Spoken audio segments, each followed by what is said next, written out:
I just got back from watching that new Harry Potter movie, and I think I'm gonna kill myself. There were wizards, and they had wands, and there was magic, and it was like, and yeah, here's what I thought of it. Drift away. I don't care how high you are.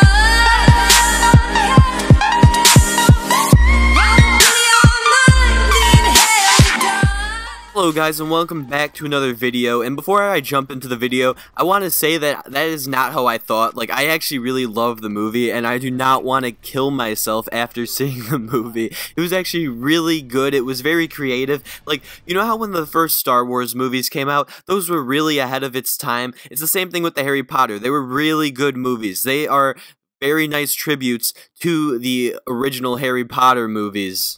So in the movie, you follow this man named Newt Scamander, who is a Brit who has come overseas on a boat, and he's basically coming here to head to Arizona because he wants to release one of his beasts, which he keeps in his magical case. It's basically a briefcase that is an entire room inside of it, like a giant room, not like, you know, your little lunch room. I'm talking about like the size of a lunchbox.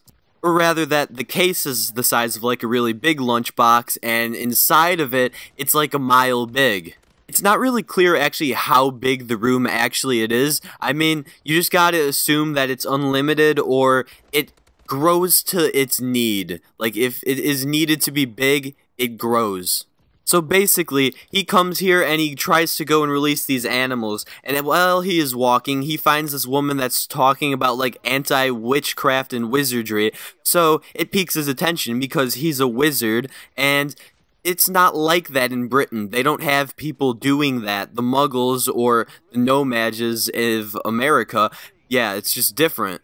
So basically, Newt gets his suitcase confused with another man's suitcase, briefcase I meant to say, and then this man goes around and he starts just releasing monsters all over New York City, and they have to go and get the monsters back, and I thought that was a really cool idea. But in the process, you learn of this thing called an Obscurus, which is just a giant mass of black energy, and it's been wreaking havoc on the city, but you don't know this at this point in time. I thought it was a monster, but I'm like, wait, nothing's been released yet. Later find out it's something called an Obscurus, which is a bunch of magic that's just been compressed together, and it's just evil, destructive black mass. And I'm not talking about the good black mass, where like you go there and everyone's singing and it's just jolly and good. I'm talking about like this. Arrgh!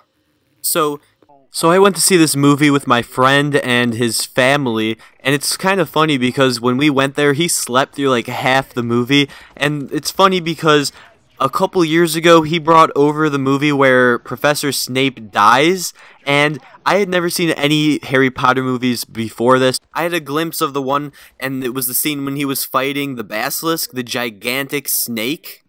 Not my gigantic snake. The wizardy snake of doom that looks like this, you little dirty mind. So they go around and they gather all of his monsters back up and they put them away back inside of his briefcase.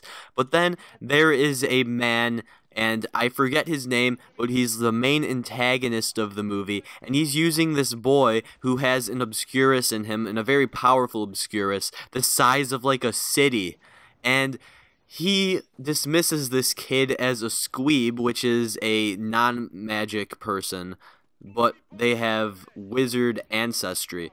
So he just says that he's not going to teach him, and that's why this boy was helping him to begin with, because he thought he was going to be taught magic in return, which never happens. So he gets really angry because this guy feels that he doesn't need him anymore, and then he reveals that he is the Obscurus. So then this guy's like, you know, sucking up to him, trying to be nice to him again because he wants his power.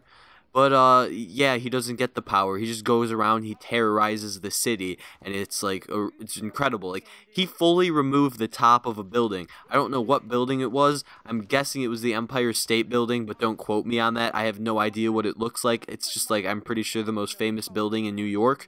I'm from Chicago, and we have the Sears Tower, which is, like, the coolest building in America. I mean, next to some of those Trump Towers, those are really nice.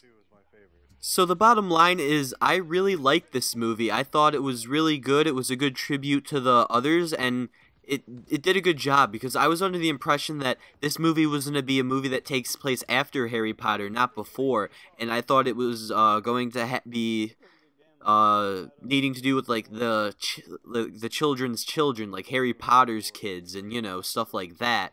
And that's going to be a cool idea. I hope they do something like that in the future, but I think they did this very well. I'd give it an 8 out of 10. And yeah, let me know what you guys think, like if you like the movie or not, in the comments, and I will see you all later. Peace out, guys.